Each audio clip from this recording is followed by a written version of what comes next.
Hello students, here's a lesson on adjectives for you all. Before we begin, close your eyes and think of your classroom. Think of the student who sits to your left and then think of the student who sits to your right. Now think of 3 or 4 words to describe both the students.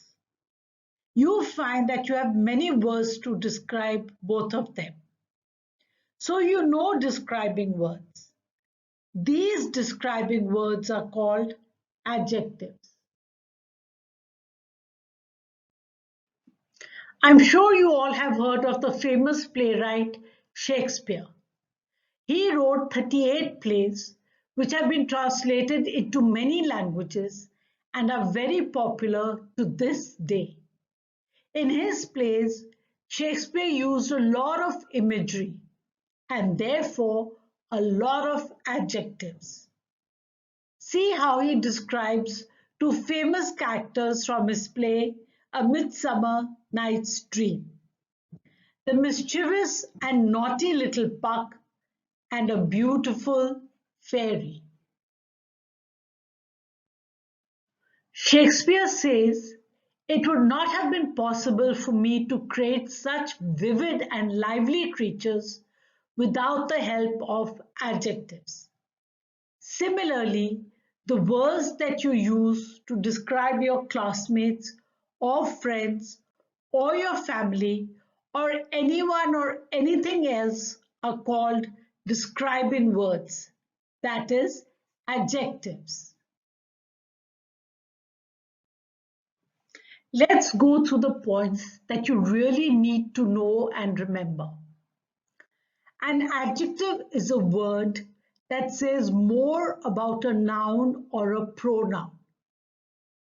Adjectives are very important in writing and in speech because they make our descriptions vivid and clear. For example, with the description mischievous and naughty little elf Puck, you can very easily create a picture of Puck in your mind. Further, the nouns or pronouns change their forms from singular to plural, but the adjectives do not change at all. They remain the same whether used with singular, plural, masculine, or feminine nouns. For example, the word clever will remain the same whether used for a girl or many girls, for a boy, many boys, or even a fox or a crow or any other clever animal. The only exceptions to this rule are the demonstrative adjectives this and that, which change to these and those respectively when used as plurals. You can also create your own adjectives from nouns, verbs, and other adjectives by adding suitable suffixes. Look at the examples given here to understand them better. From nouns, you can form boyish, hopeful, dirty, golden, courageous, foolish. From verbs, talkative, movable, readable, etc. From other adjectives, tragical, whitish, wholesome, historical, and so on.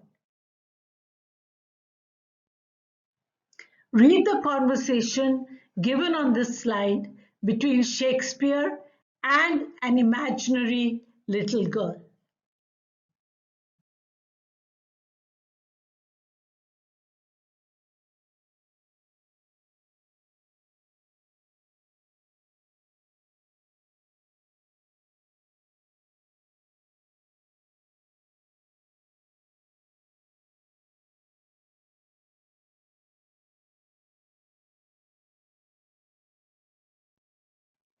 In your notebook, do the exercise given on this slide and the next one.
That brings us to the end of the lesson. There are some tasks given for session 3, which you must do in your notebook, some YouTube links to watch in session 4, and a project to do in session 5. Happy learning and have a good day.